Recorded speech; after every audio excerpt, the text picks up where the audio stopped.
DK ಸರ್ಕಾರದಲ್ಲಿ ಅಲ್ಲೋಲ ಕಲ್ಲೋಲ. ಮೂರನೇ ದಿನಕ್ಕೆ ಒಂದು ಬಿಗ್ ವಿಕೆಟ್ ಪತನ. ಸಿದ್ದು ಆಪ್ತರನ್ನ ತುಳಿಯೋ ಪ್ಲಾನ್ಗೆ ಭಾರಿ ಹಿನ್ನಡೆ. ಡಿಕೆ ಕಾಂಗ್ರೆಸ್ನ ಟ್ರಬಲ್ ಶೂಟರ್, ರಣಬೇಟೆಗಾರ, ಅದು ಇದು ಅಂತೆಲ್ಲ ಮಾಧ್ಯಮಗಳು ಬಿಂಬಿಸುತ್ತವೆ. ಆದ್ರೀಗ ಡಿಕೆಶಿ ಸರ್ಕಾರಕ್ಕೆ ಬಿಗ್ ಟ್ರಬಲ್ ಎದುರಾಗಿದೆ. ಡಿಕೆಶಿ ಸಿಎಂ ಆದ ಕೇವಲ 3 ದಿನಕ್ಕೆ ಬಿಗ್ ವಿಕೆಟ್ ಒಂದು ಪತನವಾಗಿದೆ. ಆ ಮೂಲಕ ಡಿಕೆಶಿ ಸರ್ಕಾರದಲ್ಲಿ ಅಲ್ಲೋಲ ಕಲ್ಲೋಲ ಏರ್ಪಟ್ಟಿದೆ. ಹಾಗಾದ್ರೆ ಸಿದ್ದು ಆಪ್ತರನ್ನ ತುಳಿಯೋ ಡಿಕೆಶಿ ಪ್ಲಾನ್ಗೆ ಭಾರಿ ಹಿನ್ನಡೆಯಾಯ್ತಾ? ರಾಜ್ಯ ಕಾಂಗ್ರೆಸ್ನ ಹಿರಿಯ ನಾಯಕರು ಡಿಕೆಶಿ ವಿರುದ್ಧ ತಿರುಗಿ ಬೀಳ್ತಾರಾ? ಇದು ಜಸ್ಟ್ ಟ್ರೈಲರ್, ಅಸಲಿ ಆಟ ಮುಂದಿದ್ಯಾ? ಆ ಕುರಿತ ಇನ್ಸೈಡ್ ಮಾಹಿತಿಯನ್ನ ಬಿಚ್ಚಿಡ್ತೇವೆ. ಆದ್ರೆ ಅದಕ್ಕಿಂತ ಮೊದಲು ಹಲೋ ಕನ್ನಡ ಯೂಟ್ಯೂಬ್ ಚಾನಲ್ ಅನ್ನ ಸಬ್ಸ್ಕ್ರೈಬ್ ಮಾಡ್ಕೊಳ್ಳಿ. ಹಾಗೇನೇ ಪಕ್ಕದಲ್ಲಿರೋ ಬೆಲ್ ಬಟನ್ ಅನ್ನು ಪ್ರೆಸ್ ಮಾಡಿ.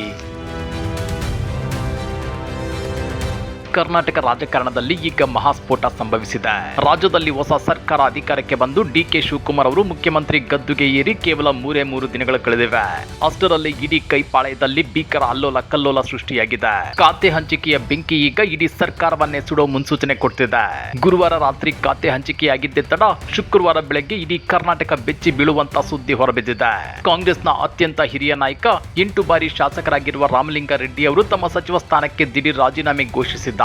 ನನ್ನ ಆತ್ಮಸಾಕ್ಷಿಗೆ ವಿರುದ್ಧವಾಗಿ ಕೆಲಸ ಮಾಡಲು ಸಾಧ್ಯವಿಲ್ಲ, ಈ ಅವಮಾನ ತಡೆದುಕೊಳ್ಳಲು ಸಾಧ್ಯವಿಲ್ಲ ಅಂತೇಳಿ ಪ್ರೆಸ್ ಮೀಟ್ ನಲ್ಲಿ ಕಣ್ಣೀರಿಟ್ಟಿದ್ದಾರೆ ರಾಮಲಿಂಗಾರೆಡ್ಡಿ. ಕೇವಲ ರಾಮಲಿಂಗಾರೆಡ್ಡಿ ಮಾತ್ರವಲ್ಲ, ಹಿರಿಯ ನಾಯಕ KH ಮುನಿಯಪ್ಪ ಮುನಿಸಿಕೊಂಡಿದ್ದಾರೆ. ಇತ್ತ ಸಚಿವ ಸತೀಶ್ ಜಾರಕಿಹೊಳಿ ಅವರಲ್ಲೂ ತೀವ್ರ ಅಸಮಾಧಾನ ಭುಗಿಲೆದ್ದಿದೆ.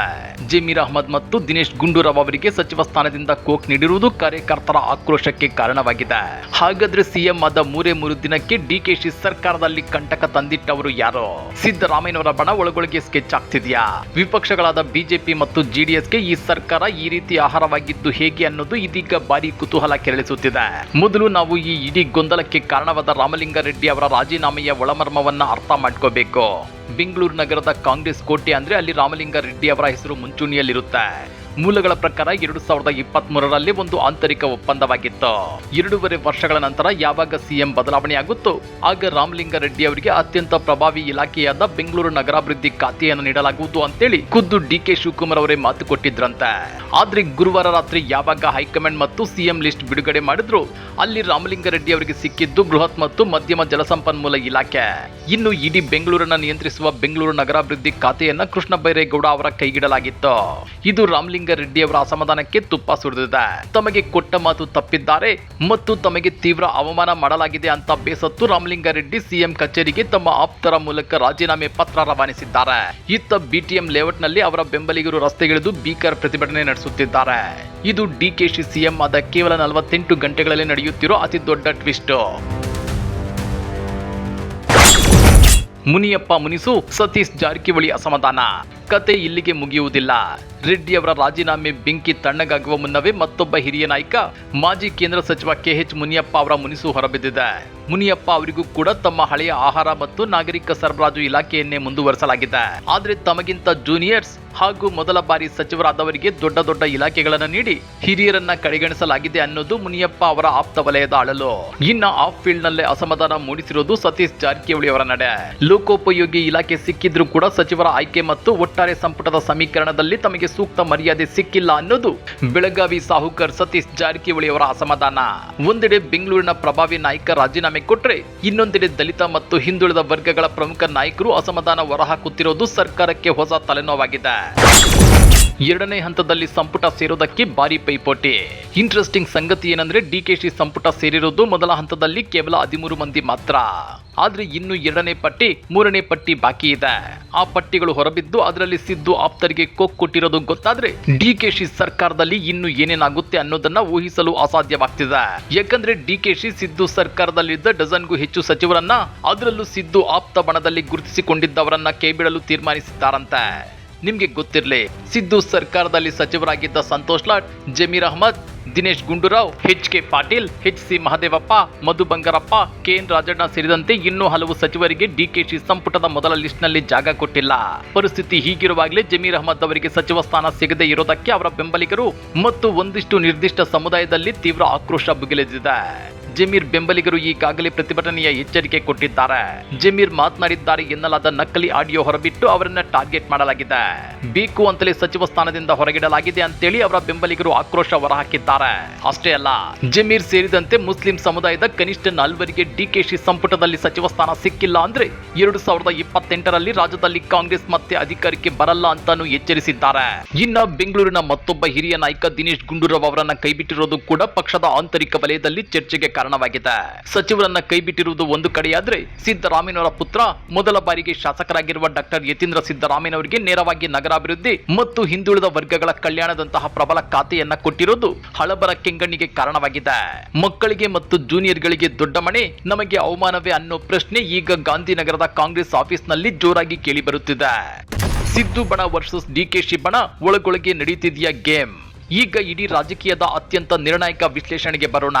ಈ ಇಡೀ ಗೊಂದಲದ ಹಿಂದೆ ಸಿದ್ದರಾಮಯ್ಯ ಮತ್ತು ಡಿಕೆ ಶಿವಕುಮಾರ್ ಬಣಗಳ ನಡುವಿನ ಶೀತಲ ಸಮರ ಅಡಗಿದೆಯಾ? ಹೌದು ಅಂತಾರೆ ರಾಜಕೀಯ ಪಂಡಿತರು.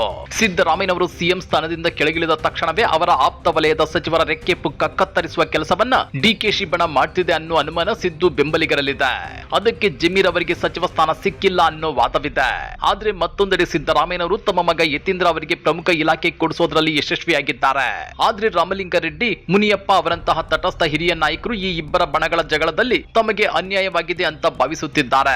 ಡಿಕೆಶಿ ಮುಖ್ಯಮಂತ್ರಿಯಾದ ಕೇವಲ 3 ದಿನಕ್ಕೆ ಈ ಮಟ್ಟದ ಆಂತರಿಕ ಬಂಡಾಯ ಇದ್ರೆ, ಮುಂದಿನ ದಿನಗಳಲ್ಲಿ ಸರ್ಕಾರವನ್ನ ಮುನ್ನಡೆಸೋದು, ಶಾಸಕರನ್ನ ಹಿಡಿದಿಟ್ಟುಕೊಳ್ಳೋದು ಡಿಕೆಶಿಗೆ ಅಷ್ಟು ಸುಲಭವಲ್ಲ. ಹಿರಿಯ ನಾಯಕರ ಈ ಅಸಮಾಧಾನವೇ ಮುಂದೆ ಡಿಕೆಶಿ ಸರ್ಕಾರಕ್ಕೆ ಕಂಟಕವಾಗುವ ಎಲ್ಲ ಲಕ್ಷಣಗಳು ಎದ್ದು ಕಾಣ್ತಿವೆ. ವಿಪಕ್ಷಗಳಿಗೆ ಆಹಾರವಾದ ಡಿಕೆಶಿ ಸರ್ಕಾರ.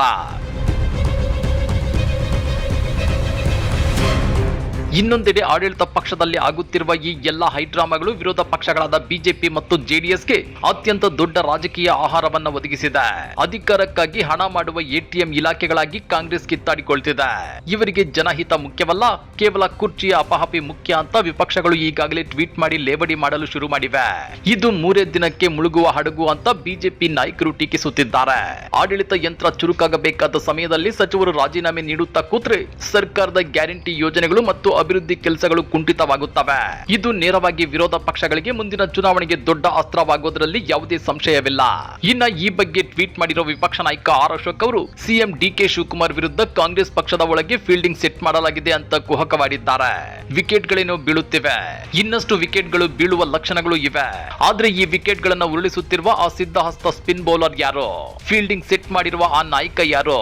ಆ ಸ್ಪಿನ್ ಬೌಲರ್ ಕೈಚಳಕದಿಂದ ಅವಧಿಗೂ ಮುನ್ನವೇ ಡಿಕೆ ಶಿವಕುಮಾರ್ ಸರ್ಕಾರ ಆಲ್ಔಟ್ ಆದ್ರೂ ಆಶ್ಚರ್ಯವಿಲ್ಲ ಅಂತೇಳಿ ಆರ್ ಅಶೋಕ್ ತಮ್ಮ ಅಧಿಕೃತ ಎಕ್ಸ್ ಅಕೌಂಟ್ ಅಲ್ಲಿ ಪೋಸ್ಟ್ ಮಾಡ್ಕೊಂಡಿದ್ದಾರೆ. ಇದೆಲ್ಲದರ ಮಧ್ಯೆ ಸಿಎಂ ಡಿಕೆ ಶಿವಕುಮಾರ್ ಅವರು ರಾಮಲಿಂಗಾರೆಡ್ಡಿ ನಮ್ಮ ಹಿರಿಯ ನಾಯಕರು, ಅವರ ಸಣ್ಣ ಪುಟ್ಟ ಬೇಸರಗಳನ್ನ ನಾವೇ ಕೂತು ಬಗೆಹರಿಸುತ್ತೇವೆ ಅಂತ ಡ್ಯಾಮೇಜ್ ಕಂಟ್ರೋಲ್ ಮಾಡಲು ಮುಂದಾಗಿದ್ದಾರೆ. ಆದ್ರೆ ರಾಮಲಿಂಗಾರೆಡ್ಡಿ ಮಾತ್ರ ತಮ್ಮ ನಿರ್ಧಾರದಿಂದ ಹಿಂದೆ ಸರಿಯುವಂತೆ ಕಾಣುತ್ತಿಲ್ಲ. ಹಾಗಾದ್ರೆ ನಿಮ್ಮ ಪ್ರಕಾರ ಡಿಕೆ ಶಿವಕುಮಾರ್ ಅವರು ಮಾತು ತಪ್ಪಿದ್ದೇ ಈ ರಾಜೀನಾಮೆಗೆ ಕಾರಣವಾ? ಸಿದ್ದರಾಮಯ್ಯ ಬಣದಿಂದ ಡಿಕೆಶಿ ಸರ್ಕಾರಕ್ಕೆ ನಿಜವಾಗಿಯೂ ಕಂಟಕ ಇದೆಯಾ? ವಿಪಕ್ಷಗಳು ಈಗಲೂ ಸಿದ್ದು ಮತ್ತು ಡಿಕೆಶಿ ಬಣಗಳ ಮಧ್ಯೆ ತಂದಿಟ್ಟು ತಮಾಷೆ ನೋಡಲು ಮುಂದಾಗಿವ್ಯಾ? ಕಮೆಂಟ್ ಮಾಡಿ, ವಿಡಿಯೋ ಲೈಕ್ ಮಾಡಿ, ಶೇರ್ ಮಾಡಿ. ಇಂಥ ಮತ್ತಷ್ಟು ರೋಚಕ ರಾಜಕೀಯ ಸುದ್ದಿಗಳನ್ನ ಮಿಸ್ ಮಾಡದೆ ನೋಡಬೇಕು ಅಂದ್ರೆ ಹಲೋ ಕನ್ನಡ ಯೂಟ್ಯೂಬ್ ಚಾನಲ್ ಅನ್ನ ಸಬ್ಸ್ಕ್ರೈಬ್ ಮಾಡ್ಕೊಳ್ಳಿ.